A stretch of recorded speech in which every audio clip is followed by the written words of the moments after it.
할렐루야. 오늘은 9월 18일 금요일입니다. 오늘도 정시 매일 예배 참여하시는 성도님들 한 분 한 분 사랑하고 축복합니다. 다 같이 사도신경을 고백하며 예배 자리로 나가겠습니다.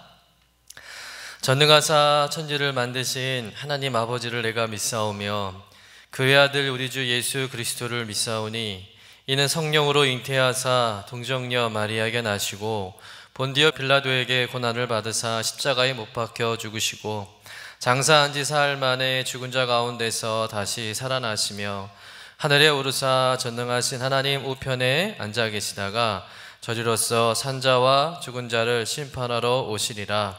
성령을 믿사오며 거룩한 공예와 성도가 서로 교통하는 것과 죄를 사하여 주시는 것과 몸이 다시 사는 것과 영원히 사는 것을 믿사옵나이다. 아멘.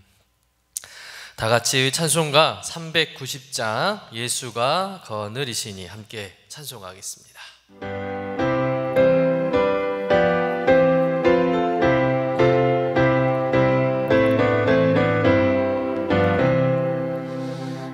예수가 거느리시니 즐겁고 평안하구나. 주야의 자고 깨는 것 예수가 거느리시네. 주 날 항상 돌보시고 날 친히 거느리시네. 주 날 항상 돌보시고 날 친히 거느리시네. 때때로 괴로움 당하면 때때로 기쁨 누리네. 풍파 중에 지키시고 평안히 인도하시네. 주 날 항상 돌보시고 날 친히 거느리시네. 주 날 항상 돌보시고 날 친히 거느리시네. 내 주의 손을 붙잡고 천국에 올라가겠네. 괴로우나 즐거우나 예수가 거느리시네. 주 날 항상 돌보시고 날 친히 거느리시네. 주 날 항상 돌보시고 날 친히 거느리시네.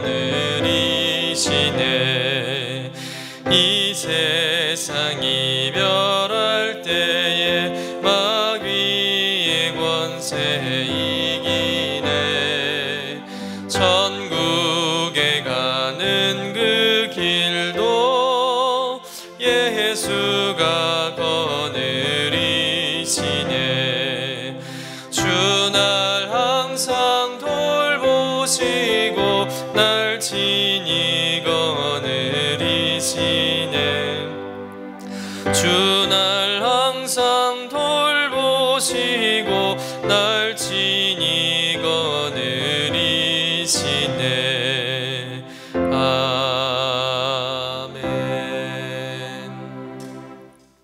다 같이 매일의 기도 함께 드리시겠습니다.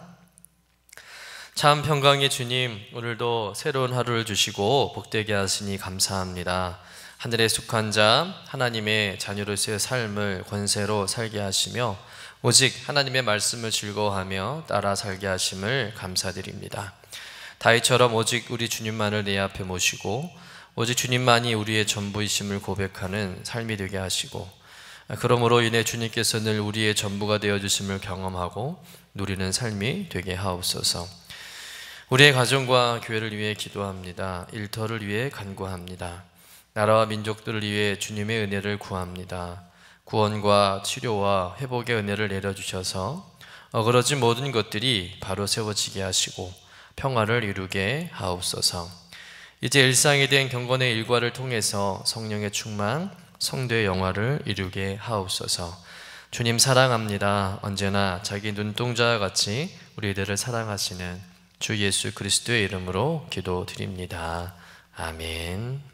오늘 우리에게 주시는 말씀은 예레미야 33장 1절부터 3절까지의 말씀입니다. 우리 함께 받들어 읽겠습니다. 예레미야가 아직 시위대 뜰에 갇혀 있을 때에 여호와의 말씀이 그에게 두 번째 임하니라. 이르시되 이를 행하시는 여호와, 그것을 만들며 성취하시는 여호와, 그의 이름을 여호와라 하는 이가 이와 같이 이르시는도다. 너는 내게 부르짖으라. 내가 내게 응답하겠고 내가 알지 못하는 크고 은밀한 일을 내게 보이리라.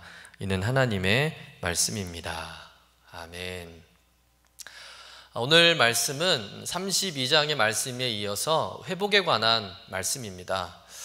하나님은 예레미야의 기도를 들으시고 이제 응답하시죠. 왜 하나님께서 그 어려운 시국에 땅을 사게 했는지, 그 예레미야가 답답해하고 또 궁금해하는, 의문시했던 그 문제에 대해서 아주 세세하게 그리고 확실하게 그 해답을 주십니다.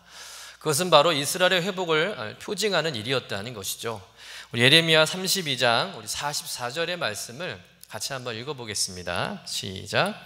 베냐민 땅과 예루살렘 사방과 유다 성읍들과 산지의 성읍들과 저지대의 성읍들과 네겝의 성읍들에 있는 밭을 은으로 사고 증서를 기록하여 봉인하고 증인을 세우리니 이는 내가 그들의 포로를 돌아오게 함이니라. 여호와의 말씀이니라. 아멘.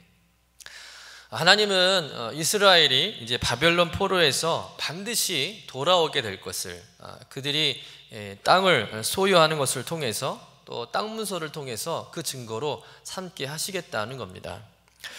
그리고는 이제 시위대들 감옥에 갇혀 있는 예레미야에게 다시 이제 두 번째로 말씀을 하십니다.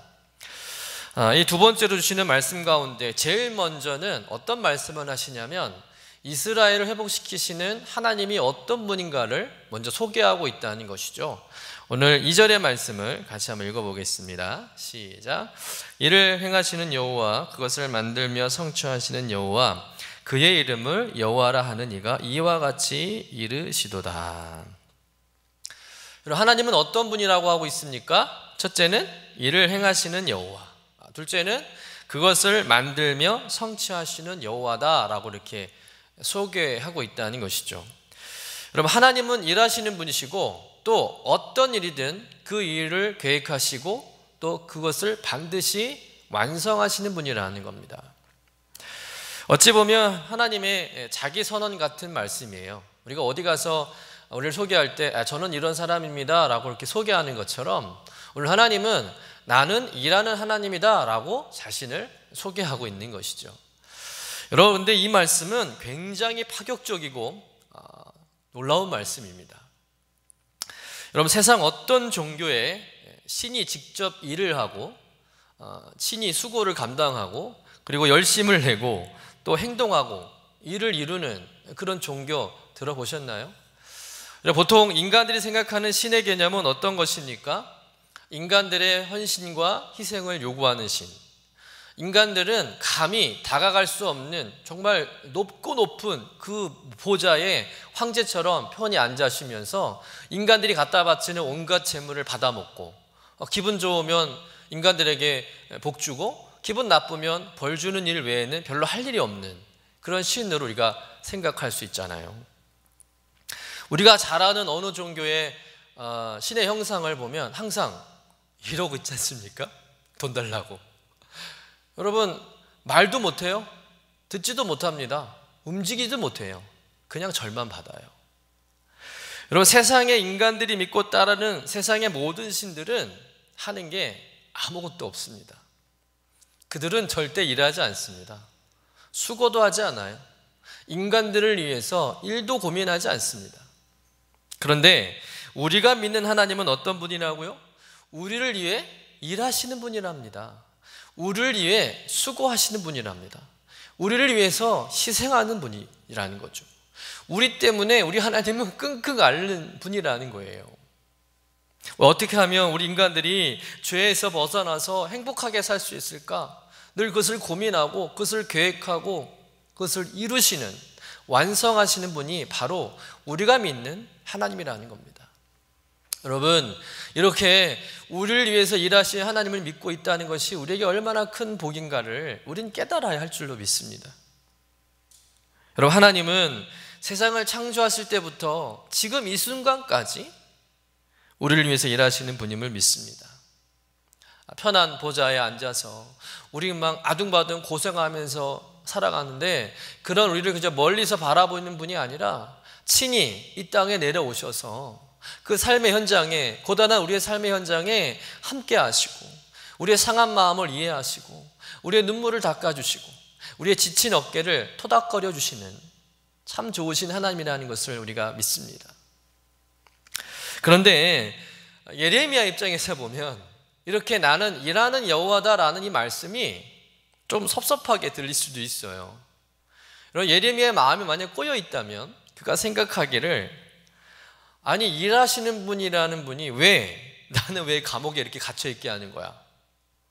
왜 시드기야 왕을 이렇게 가만두시는 거야? 당장 요조를 내시든지 나를 감옥에서 기적적으로 빼내주시든지. 그런데 뭔가 일을 하셔야 되는데 이 상황에서 하나님은 아무것도 안 하시지 않느냐, 그러면서 어떻게 일하신 하나님이라고 그렇게 말할 수 있느냐, 참 하나님 웃기시다 라고 하나님께 따질 수 있어요. 그런데 여러분, 지금 예레미야가 시대들의 감옥에 갇혀 있는 것은 하나님이 무능해서도 아니고 하나님이 일할 줄 몰라서도 아니고 또 시드기야 왕이 워낙 살벌해서 하나님이 어쩔 수도 없는 그런 상황도 아니라는 겁니다. 여러분, 사람들은 언제나 하나만 생각해요. 한쪽만 생각합니다. 갇혀있다고 하면 당장 풀려나는 것만 생각하는 거죠. 여러분, 이를 행하신 하나님, 또 그것을 성취하신 하나님께서 자기가 세운 예레미야가 감옥에 갇혀있게 하신 것, 거기에는 분명한 하나님의 다른 뜻이 있는 것이고, 또 감옥에 갇혀있지만 그런 하나님은 그 상황 가운데서 여전히 일하고 있다는 것을 우리가 생각할 수 있어야 한다는 겁니다. 여러분, 이스라엘이 애굽에서 400년 동안 속박을 당하고 있을 때 여러분, 그들의 기대는 어떤 것일까요? 하루빨리 애굽에서 빠져나가는 건 아니겠어요? 그런데 하나님의 생각과 하나님의 목적은 달랐습니다. 만약 이스라엘을 출애굽시키는 것이 하나님의 목적이라면 아마 이적을 10번이 아니라 100번이라도 해서 이스라엘 백성들을 구해낼 수 있었을 거예요. 또 10가지 재앙 중에 그 10번째 재앙 때문에 이제 바로가 항복하지 않습니까? 그럼 아예 10번째 재앙을 아예 초장부터 내리셔서 애굽을 철토화시켰으면 아마 이스라엘이 조금 더 빨리 출애굽을 할 수도 있었을 겁니다. 그런데 하나님은 그렇게 하지 않으셨어요. 왜일까요? 하나님의 정한 때가 있거든요. 하나님께서 정하신 스케줄이 있는 겁니다. 하나님의 타이밍이 있는 거예요. 그래서 여러분, 아무 때나 인간들이 막 때를 쓴다고 해서, 징징댄다고 해서 하나님께서 정하신 스케줄을 바꾸시거나 그 때를 아무 때로 조종하는 게 아니라는 겁니다. 여러분, 요셉을 애굽의 총리가 되게 하셔서 그 대흉년에 그 자기 가족과 민족을 살리는 일, 또 다윗을 사울 왕을 이어서 이스라엘의 두 번째 왕이 되게 하셔서 이스라엘을 강한 국가가 되게 하는 일, 또 이스라엘 백성들의 패역한 범죄 속에서도 온 인류를 구원할 메시아를 준비하시고 마침내 이 땅에 예수 그리스도를 보내신 일, 또 그 예수 그리스도를 전하는 일에 예수님의 제자들과 또 사도 바울과 그 외 수많은 사람들을 세우고 그들이 세계 열방을 향해서 복음을 전하게 하는 이 모든 일들이 어쩌다가 그저 우연이 된 게 아니라 하나님의 철저한 계획과 시간 속에서 이루어졌다는 겁니다. 여러분, 정말 전율이 일 정도로 하나님의 일하심이 놀랍지 않습니까? 하나님은 당장의 눈앞에 있는 것만 바라보는 게 아니에요. 우리 영원하신 하나님은 태초부터 마지막까지 다 보고 계시고 다 알고 계신 겁니다. 그분은 알파와 오메가가 되신 분이에요. 우리 요한계시록 21장 6절의 말씀 우리 한번 같이 읽어보겠습니다. 시작. 또 내게 말씀하시되 다 이루었다. 나는 알파와 오메가요 처음과 나중이라. 아멘. 여러분, 우리가 믿는 하나님은 처음과 끝이 되신 하나님이라는 거죠. 우리의 인생의 처음과 우리의 인생의 끝, 그 모든 것을 다 알고 계신 분입니다. 때문에 우리의 인생은 하나님의 때와 정한 시간과 스케줄에 따라서 움직여지는 거예요. 그래서 우리 하나님은 절대 서두르지 않습니다. 급하지 않아요. 그런 여러분, 지금의 상황이 힘들고 또 더 이상 내 힘으로 안 되는, 많은 노력에도 불구하고 빈손으로 걷는 것 같은 그런 허망하고 허무한 시간 같을지라도, 이젠 끝이구나 라고 여겨지는 그 순간이랄지라도, 여러분, 그때가 바로 하나님이 일하시는 때이고, 그리고 여전히 하나님 일하시고 계시고 우리를 위해서 새로운 일을 준비하고 계시다는 것을 믿으시길 간절히 축원합니다. 오늘도 졸지도 주무시지도 않고 쉴 새 없이 일하시는 하나님 덕분에 내가 살아가고 있음을 여러분 기억하시고 감사하시고, 날 위해 일하시는 하나님을 신뢰하며 살아가는 여러분 되시기를 주님의 이름으로 간절히 축원합니다. 이렇게 자기를 일하시는 여호와라 이렇게 소개하신 후에 이제 그 다음으로 하신 말씀은 어떤 말씀이냐면 이제 3절의 말씀이에요. 우리 3절 말씀 같이 읽어보겠습니다. 시작. 너는 내게 부르짖으라. 내가 내게 응답하겠고 내가 알지 못하는 크고 은밀한 일을 내게 보이리라. 아멘. 우리가 너무나도 잘 아는 말씀이죠.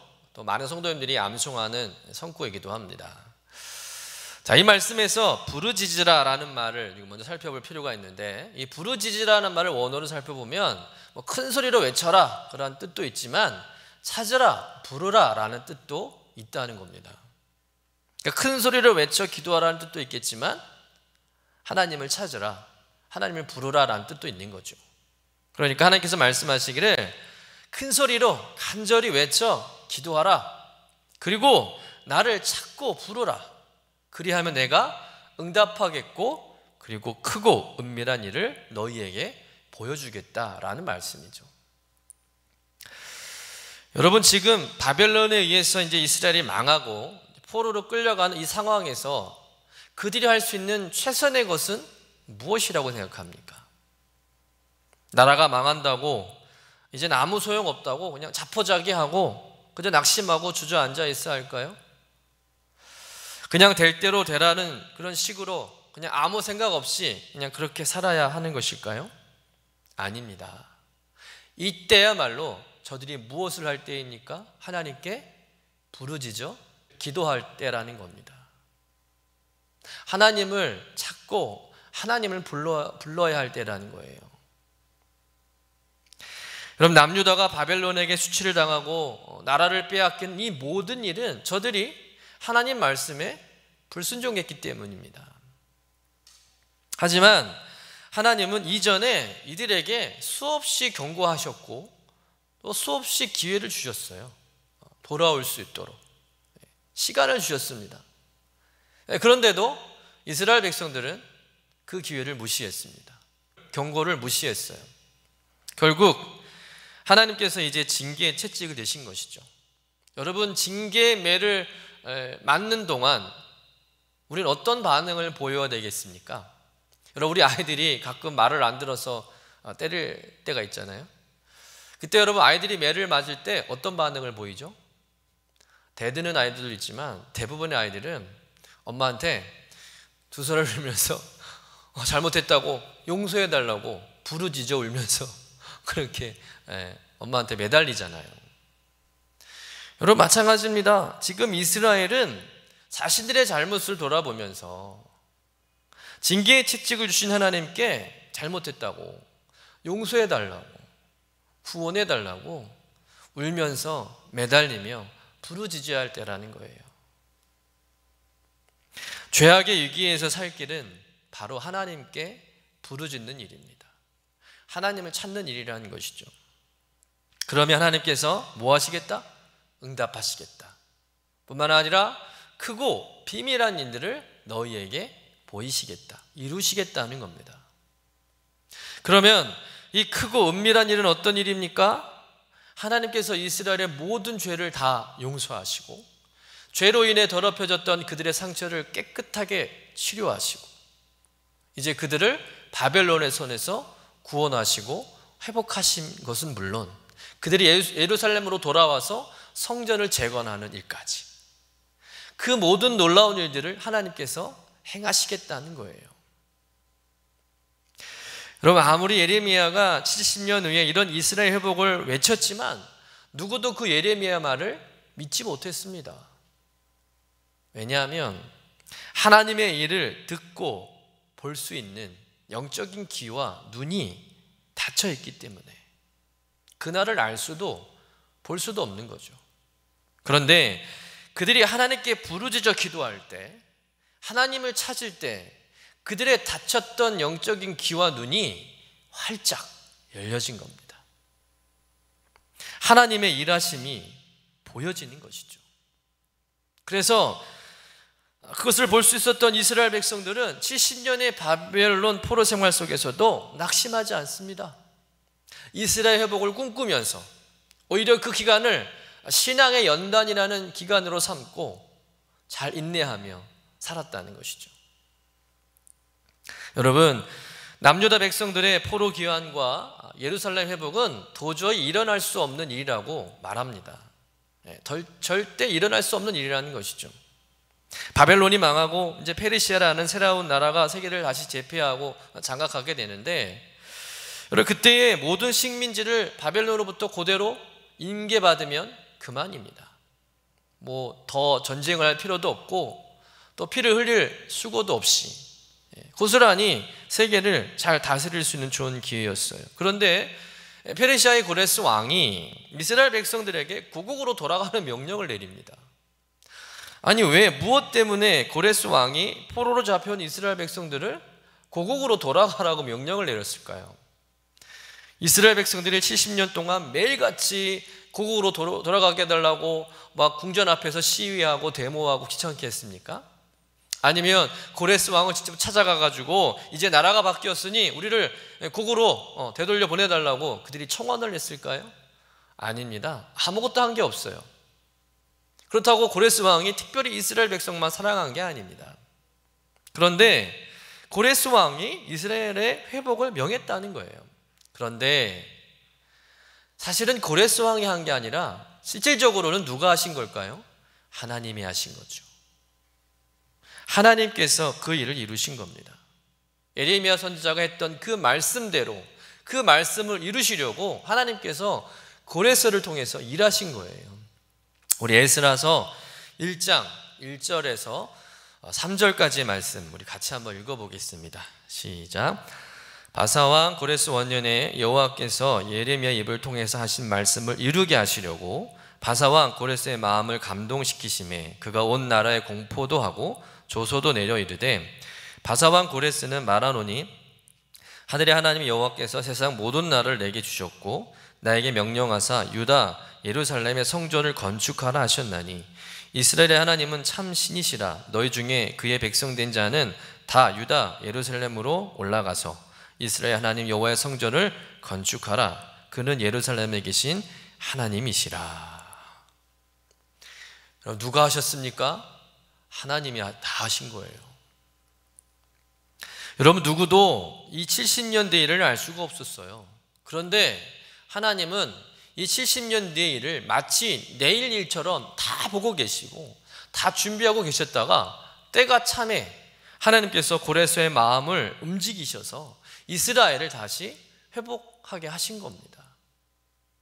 그런데 이 놀라운 일의 배후에는 뭐가 있었을까요? 이스라엘 백성들의 부르짖음과 기도가 있었다는 거예요. 어느 날 갑자기 짠 하고 이루어진 게 아니라는 겁니다. 70년 동안 이스라엘 백성들은 예레미야의 이 말씀을 기억하고 날마다 하나님께 부르짖고 애통한 마음으로 눈물로 하나님을 찾고 부르면서 그렇게 기도하며 살았다는 것이죠. 여러분, 그 기도를 하나님이 들으시고 응답하신 겁니다.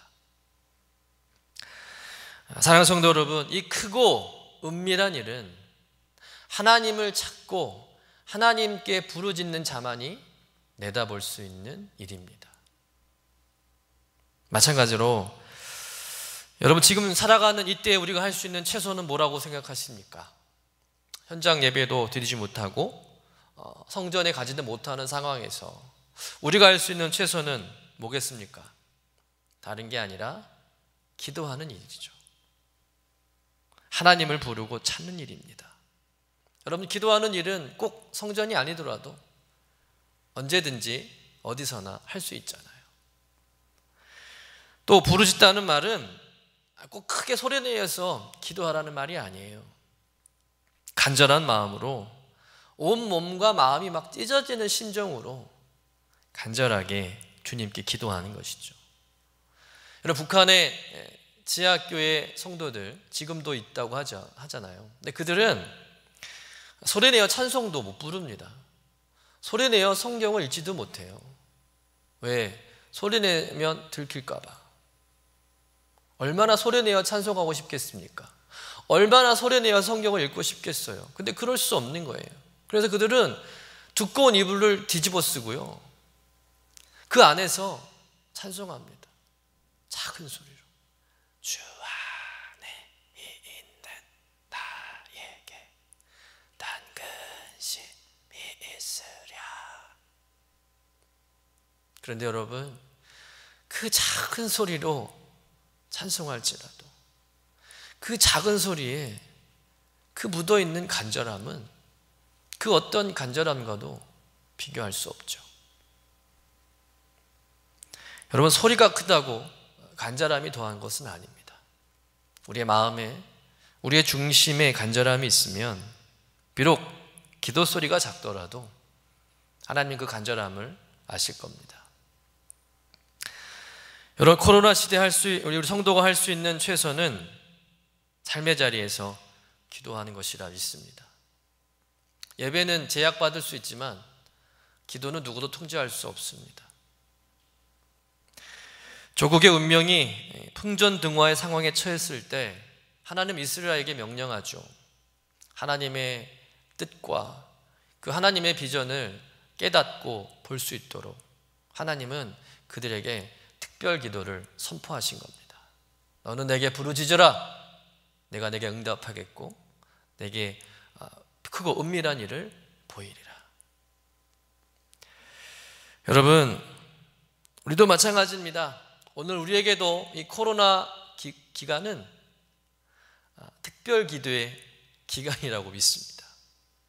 코로나로 인해서 생계가 어려워지고 갑자기 직장에서 그만두게 되고 또 가게 문을 닫아야 하는 이런 어려운 상황에서 우리가 낙심하고 절망하는 것이 아니라 새 일을 행하실 그 하나님을 우리가 믿고 바라보면서 하나님께 부르짖고 하나님을 찾고 기도해야 할 때인 줄로 믿습니다. 기도가 가장 절실할 때 바로 그때가 지금이라고 믿습니다. 오늘도 내 삶의 어려움과 고통을 여러분 하나님께 내어드리면서 하나님을 찾고 부르짖고 또 기도하는 여러분 되시기를 간절히 축원합니다. 그래서 하나님이 주신 그 비전을 우리가 우리 가슴에 품고 내일의 소망을 바라보며 오늘을 성실하게 살아가는 저와 여러분 되시기를 주님의 이름으로 간절히 축원합니다. 기도하겠습니다. 하나님, 오늘도 우리의 삶 가운데 일하시는 주님을 찬양합니다. 비록 우리의 삶이 끝이라고 보여지고 더 이상 아무것도 할 수 없는 허무와 공허함에 빠져 있을 때라도 내가 믿고 의지하는 하나님은 신실하게 일하시고 또한 새해를 준비하신 여호와 일의 하나님이심을 믿고 고백하고 찬양하는 삶이 되게 하여 주옵소서. 이 놀라운 사실을 기억하며 우리 역시 하나님이 일하듯 나도 열심히 삶의 자리에서 일하게 하여 주옵소서. 주님, 코로나19로 인해서 예상하지 못했던 우리의 삶에 많은 어려움과 고통 주님 아실 줄로 믿습니다. 이때가 우리를 향해 선포하신 하나님의 특별 기도의 기간으로 삼게 하시고 이 문제를 놓고 모든 삶의 자리에서 어디서든 하나님을 찾고 하나님께 부르짖어 기도하고 하나님께 나아가는 저희들 되게 하여 주옵소서. 그리하여 응답받게 하시고 또 소망의 내일을 내다보며 다시 힘을 얻는 저희들 되게 하여 주옵소서. 하나님 주시는 놀라운 비전으로 내일을 바라보고 오늘을 살아가는 복된 성도들 되게 하실 줄로 믿사오며 거룩하신 예수님의 이름으로 기도드립니다. 아멘. 이제는 우리의 구세주가 되시며 대속자가 되시는 예수 그리스도의 구속의 은혜와 아버지 하나님의 사랑과 성령님의 교통하시는 은총이 오늘도 함께 예배하는 유신의 모든 권속들 위에 영원토록 함께 하시기를 간절히 축원하옵나이다. 아멘.